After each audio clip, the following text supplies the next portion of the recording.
Welcome to the Pivot Point podcast. This season, I'm focused on sharing stories and ideas from experts on diversity and inclusion.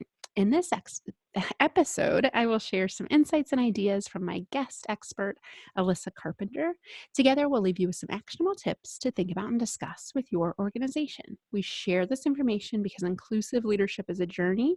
It requires bravery and courage, and you do not have to do it alone. At Next Pivot Point, I believe we are stronger together. We are one. So let's introduce Alissa Carpenter. She and I got connected, as many of the guests this season have been on LinkedIn. So we've been following each other's work. She's a TEDx speaker, an author. She's been doing this work in her own business for almost essentially the same amount of time I have. So we have lots in common. I'm sure we'll have plenty to talk about. Before that, though, I want to introduce her. So Alissa works on transforming the way employees communicate through identifying strengths and creating inclusive places. After all, diversity fails without inclusion, and inclusion doesn't exist without diversity. Love that. Not everyone thinks, acts, and feels the same way as we do. We all come from different experiences, backgrounds, and DNA, which can sometimes lead us to butt heads. And being different definitely isn't easy, whether you're the only woman or person of color in your team, the only millennial, Gen Z, Gen X, or baby boomer working on a project. Or perhaps you just have a different way of looking at something, and having your voice heard in a sea of the same opinions feels like you're constantly trying to find a life jacket. So Alyssa's passionate about humanizing workplaces and bridging these communication barriers one conversation at a time. She's worked with nonprofits to multi-billion-dollar enterprises in industries ranging from pharmaceutical, higher ed, facilities management, to broadcasting. She's presented to a variety of audiences: high school students, interns, individual contributors, middle managers, C-suites, and board members. So she has training, consulting, and keynote speaking as the thing she keeps herself busy with. So welcome, Alissa. I can't wait to talk about all this. I'm so excited. Thank you for having me. Of course. So tell us, how did you get into this line of work? Which, by the way, I love your company's name. It is just Thank so you. on point. Everything's not okay, and that's okay. So It's a mouthful, but well, how did you get started? How did you decide this was going to be your life's work?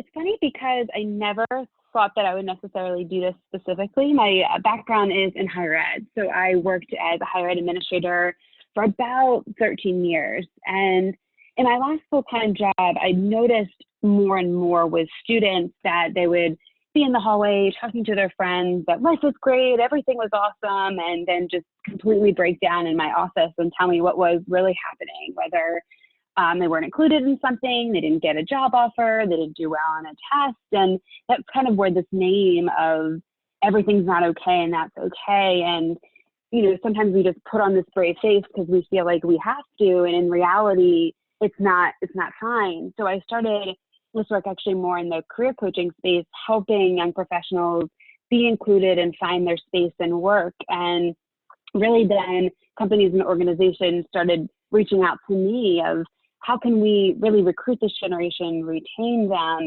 and include them more in conversation? So the business has definitely evolved over time into something that I am really proud of, really humbled and thankful for, that I'm able to really bring more inclusive spaces beyond kind of the generations. It's more of job functions. We're working in virtual spaces. We're talking about different race and genders, and helping people really find their inclusion style and what they can do to be able to move forward. Oh, I love that. I can identify too. I spent almost as much time in kind of the prequel to my own career, 12 years, in more in a corporate America setting, but you know, higher ed's very corporate as well. But yeah, I mean, it's funny, and we have this like facade that we're carrying around, just like that story about your students really resonates with me, because I know I saw that a lot as people pretending to be okay. And then you go out Mm-hmm. to lunch with them and they're like divulging all of their challenges. Yes. And you know, you and I know, when people can't be their full selves at work, there's no way you're getting the most from them from a Mm-hmm. productivity, a quality perspective. You know, it's just sad how much time we actually spend working at work. We're Yeah. distracted by all these other things. And I distinctly remember I have two kids. My daughter will be 10 next week, actually, and my son's 7. And it was myself and another colleague who had children, and that was it. It was a lot of people who didn't have kids, and not that they didn't understand. I was so tired. I was trying so hard. My son was just born, wasn't sleeping through the night, and I was known as a performer, the person who, stayed late, did their work, did everything they could. And I didn't want to let people know I couldn't do it anymore. I was tired. I didn't want to let my performance down. But it's so tough, being in that role, because people count on you, and I didn't want to let anyone down, which is me as a person in general. So it's tough, and you're constantly putting on that face for whatever reason, whatever story, whatever has affected you in that moment. Yeah. And we know, working on gender differences in the workplace, that's a common role women fall into. And when women are still mostly the primary caregivers inside most families here in the United States, not always, but usually, it's really hard to wear both of those hats and be your full self at work, and to fulfill all the requirements of being on the team, and to feel like a good parent too. Yeah. Yeah, a lot of times women, much like I can identify, my daughter was 1 when I decided to start my own business, and a primary breadwinner, and so it was not the ideal situation, but I just couldn't keep going to work, leaving her at home, thinking about like the lack of purpose in my work. I just couldn't. It became very clear, and I hear those stories from women all the time. I can't keep doing this. Like, there's a little human that's giving me so much more purpose, and I'm not going to work. Then why would I leave this little human for that? It was funny. I remember thinking, and I almost not had the opposite per se. I knew, I worked hard. I went to grad school, and I kept thinking I wanted to go to work. My kids will have more fun playing with other kids. But now, as I gotten older and went to school, a bus schedule doesn't make sense for somebody who works 9 to 5. Like, there's just no way. And I was missing out on so many of their activities that I didn't, I was missing their Halloween parade or American Education Week. I was missing out on a lot of things that I didn't want to anymore. And my commute was an hour and a half each way. I had to get to the city, and then I came back, and it started to catch up with me a little bit. And, now by no means is having your own business easy. So I never want to put it out there. It's like, that's the way to go. Just leave, where you are, and your life will be all sunshine and roses. But it has given me the flexibility to spend more time with my kids, which I'm beyond grateful for. Yeah, you can build your own schedule. And in workplaces, I think corporate America in particular is getting a little bit better at that, to creating flexible schedules and being okay with like button seat, doesn't have to be 9 to 5. Why was that necessary? Unless you're in a customer facing business, rarely is it necessary. And so, it creates the flexibility, but you're right. It's kind of choose your own adventure. Yes, that's the best way to describe it. To have quite a bit of risk-taking capability to be an entrepreneur too, which is something I've always been working on. Ooh. But I know you spend a lot of time, Alissa, inside workplaces that, are working on like humanizing, as you call it, the workplace. And there's so much research that's been around in psychology for a number of years that people want to feel connection, belonging, and even love is a word I've been using lately in the workplace. And I'm not talking about, that kind of love, but like feeling a sense of belonging and feeling cared about, and wanting to connect with people in the workplace. We don't leave that part of ourselves when we walk in the workplace. So tell our listeners, where are you seeing organizations thriving with humanizing the workplace, and maybe some stories or examples of organizations that aren't getting it right, or times when you've had to kind of course correct, or, the problems you help solve? I started doing an analogy about packing when I've done speaking engagements, because I think how you pack for a trip, or what you bring on a trip, is very similar to who you include and who you don't include in the workplace. And I think there are people on a variety of spectrums. You have people like myself who over-include people, and it could be so many people in a room, almost looking like a circus early on in my career, because I didn't want to leave anybody out. And then you have these underpackers, these people who are newer in the workplace, who just don't know how to reach out to. And then another example is a guardian packer, just somebody who really gives and provides a space for people to feel valued and heard, but those individuals don't know how to do things on their own. They don't know what they have this authority to do. They're always waiting for that person to oversee things. And I truly think people at the end of the day are inherently good, and are not including or excluding people necessarily in a bad way. I don't think we're inherently out to exclude others, but some people don't think, who should I include? Why should I include them? What does that process look like? And that can lead to, in my opinion, a lot of miscommunication. You're thinking that you're being left out or you don't belong. So working with companies and organizations to figure out, where are you on that spectrum? Do you over-include people? Are you not thinking about it? What strategies do you have? What is your ultimate goal? I think a couple organizations who have provided a space for inclusivity, one of which I was speaking to the CEO of Elevate, and they offer community hours. So it's a once a month hour conversation about anything. So people will come in and talk about that they're really interested in understanding global warming a little bit better, and they don't like how much trash is within the organization and why they can focus on that. So it's just opening up these conversations, because we all come with baggage for some of the things that they really want to talk about, to be more included, to have those conversations so people know what they're interested in, if there's any projects going on in the workplace that they can be involved in, or anything external to the organization that they might find value in. Mm-hmm. Yeah, often it's people like you. We all have affinity bias that we naturally, to use your analogy, pack in our bags or invite to the meeting or invite to the outing or task on a project. It's easier to work with people that think like us, behave like us, act like us. And sometimes that means have the same gender, color, skin too. But I like what you're saying about broadening those experiences and making it more universal through a goal, like with your client, about cleaning up trash, for example, and getting Yeah. everybody included. But more importantly, being really intentional with asking people how they'd like to contribute. What gifts do they have to offer?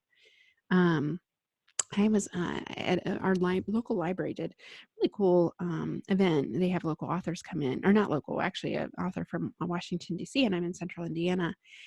And he said something yesterday that really stuck with me, that your message is also striking, is whenever we don't let someone give us their gift, that they don't feel that they can bring their full gift to the workplace or bring that Yeah. gift or talent to society, we all lose out. And I just thought, I was like, it's kind of like how Yeah. I've talked about inclusion before, but it was so poignant, like how he said, if we're pushing people down or dismissing them or not including them, what gifts are we missing out on? And we're all losing that. Mm-hmm. It's not the zero-sum game. It's really for everyone to play. So thanks for that, Alissa. I think you really illuminated that really, really nicely, that we can all benefit from hearing each other's stories and experiencing each other's gifts. And I really like how a lot of it is asking the question and not just including people for the sake of saying we do it, or we know our company has this vision and goals of being more inclusive, and then just bringing people in a room. So it's, what is our goal? Who are the right people? What can they offer? And asking people, what does it interest you? How do you like to seek praise? And then you're able to give a thank you note or call someone out in a meeting. And if we're making assumptions about how we want to be included or how we want to seek praise, and if we're not asking those questions, we're not truly being inclusive. Yep. Couldn't agree more. And just asking yourself, as a leadership team or somebody that's deciding who's going to be involved in something, what perspective are we missing here? Mm-hmm. It's a really nice reflection question, just to make sure you're truly being inclusive and you're admiring different perspectives. And that, like you said, isn't to check the box on the gender and diversity, fill in the blank dimension. But it's really meant to think, hey, how could we benefit from hearing a different perspective before we just decide? Because usually when we just decide, it's easy button solution. Exactly. Exactly. Well, and so much of this is rooted in like our neuroscience and how the brain works. And I know, you talk specifically in your new book about inclusive communication, how to listen and be heard. I'm curious, what communication techniques do you find that maybe leaders struggle with, or things that, practical tips to be more inclusive with communication? And so the book itself is 16 chapters, and they're broken up into kind of tinier chapters. So some of them are just even about how to not be passive aggressive in an email, because I think oftentimes when we have communication, we're not always with somebody physically. So we're making assumptions about what the text is via email. What emotion are they trying to have? So even asking, getting clarification if you're not sure before you answer, taking that step back, give yourself a day, an hour, whatever it takes to really take in that email before sending it out. Even using phrases, and I've seen them all the time, of as previously discussed, as previously mentioned. Just some of those things just don't necessarily need to be an email. It's just kind of pushing a little bit. Another chapter focusing on just virtual employees. So, without people seeing each other face to face, creating those connections, creating that inclusive environment, whether it's a virtual happy hour, still making it a point to have one-on-one meetings, having everybody, have get lunches and, do that over the phone, finding the right technology. We have to, it's so easy to not be inclusive, right? It's so easy to just live your life and do your thing without including people. But as we go more and more remote and we have people working virtually, we have to make more of an effort to be inclusive. We have to start having conversations about what employees want and how they can use the technology to help them get there.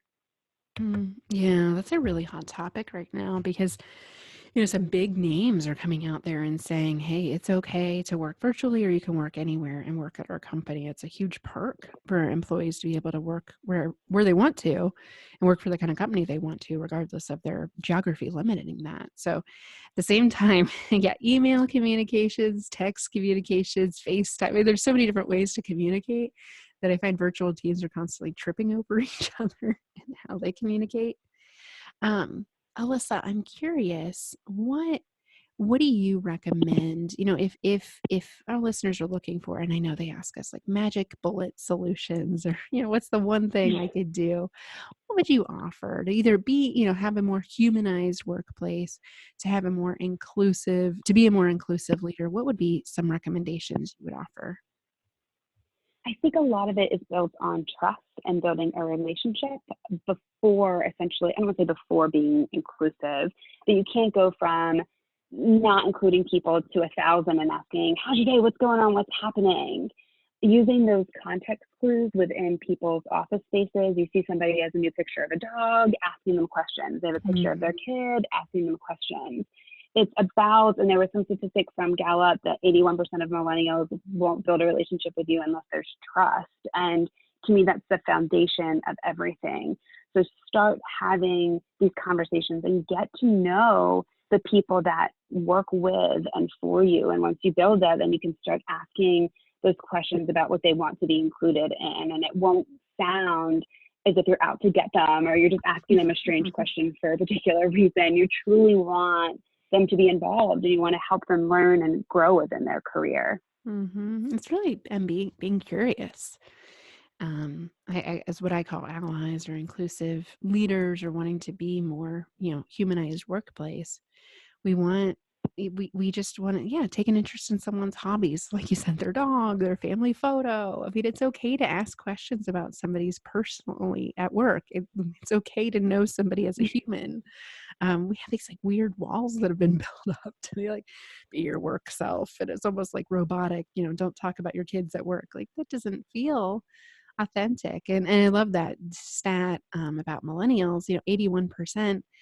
It's surprising it's not higher, to be honest, but I think we know like Gen Z coming behind them, they just expect inclusive workplaces. Like they're not going to stay at a place where they don't feel seen, heard, and belong and feel trusted.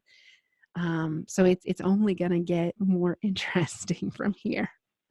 So I think so. And even asking what does inclusion mean? I think that's a tough, what does belonging mean? What does diversity mean? I think we're all coming from different places with different definitions. And until we start having real conversations, we might be trying to make something happen. It's not what people are looking for and not what the organization is striving for.